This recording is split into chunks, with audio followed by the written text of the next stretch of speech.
Yeah, I think John is probably not necessarily ambitious in his life, or he doesn't know about his ambition. And then when the opportunity presents itself, when he's to be in a band, suddenly his ambition is kind of awakened, and it kind of becomes huge, and he becomes a bit of an asshole. Basically, he becomes somebody who is incredibly ambitious and is willing to crawl over people to get to fame and all that sort of stuff.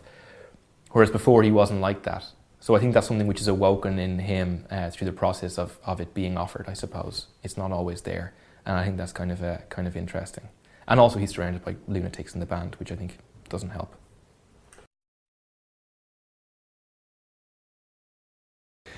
I think when I read it, the thing that really made me laugh, some of the dialogue was really cleverly constructed. And what I worried about was whether it was better on the page than it would be when I said it out loud. But we found a good accent for that. But what really made me laugh, the physical humour in it. It just hinted at physical humour. It said, this happens, but as soon as you read this thing, that says, the guy runs down to the lake and he's naked and then he gets tackled or whatever, or someone throws a stick. And you read that and it's funny when you read it, but then when you imagine it, it's much funnier. And those are the bits where I thought, actually, I'd really like to take this on and see how funny we could make the physical humour aspect of it. And I know Lenny was really into that too. And that was, it was really fun planning that stuff out and then letting it go wild, because Michael was such a wild card. He never knew which way it was going to go. John is, without sounding like I'm doing him down, because you have to like the guy when you're playing him. He's a bit of an asshole, he's a gotta watch my language. He's a bit of a prick. He seems like a really nice guy. And I think he probably is a really nice guy. And then he gets ambitious, and all of a sudden, he'll do anything. He's really, really... He does some awful stuff in the film. Some really terrible stuff to some of the members of the band, just because he wants to be famous, And it's...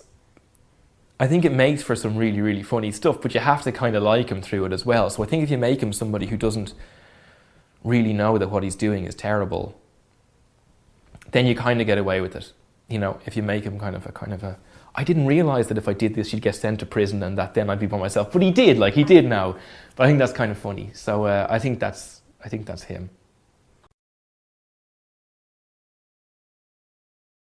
Yeah, I love going on set and knowing that you had to do something most days that could be funny.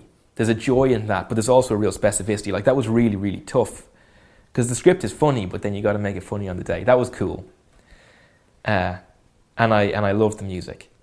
So there were some things, and also offset, there was a lot of fun to be had, which was good fun. Doesn't always happen, but it was a good group.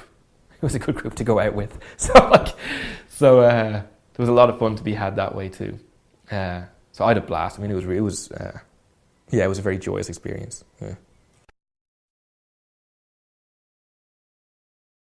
Yeah, at the start of the film, there was a possibility that Michael wasn't going to be there for 3 days of the shoot. And it felt like it would be a big deal, but it felt like it would be manageable. Michael had to go away and do a different film. So we were going to lose him.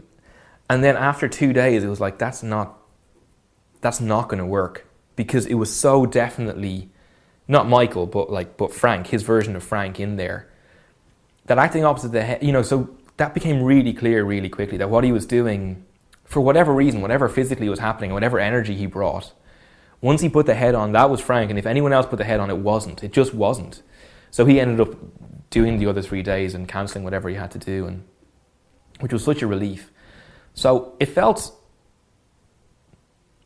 I thought it would feel like a bit of a vacuum. It was a possibility it would feel like a vacuum, and it totally didn't feel like that at all. It was he was so present, and it was so... Sometimes you didn't know what he was thinking, and that was really important and really funny. And then other times, it was so clear what he was thinking that it was just being opposite Michael.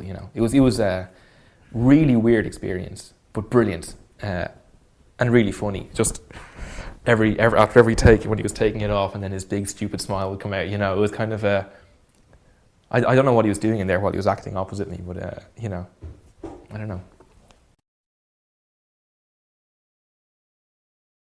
Walking out on stage with Michael for the gig, which doesn't turn out so well, it was just me and him walking out on stage in front of 200 people who were actually screaming we were on a big stage, and we had to play in front of them.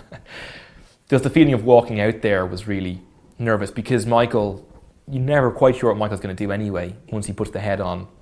So you're walking out in front of 200 people with this kind of wild card, and I really enjoyed that. That was the buzz of that was kind of amazing.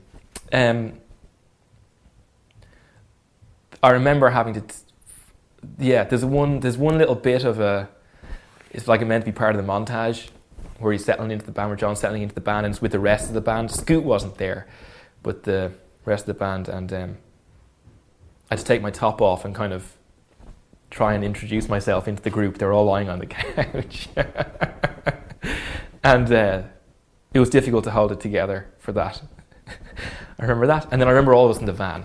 All of us in the van on one of the first days filming. Carla was driving, and she's a terrible driver. And Michael was just shouting at her to go faster. Like really shouting at her, and Scoot was also kind of doing a similar thing.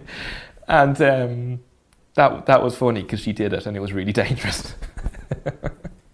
But I don't know, like whenever we were all together, it was pretty good fun.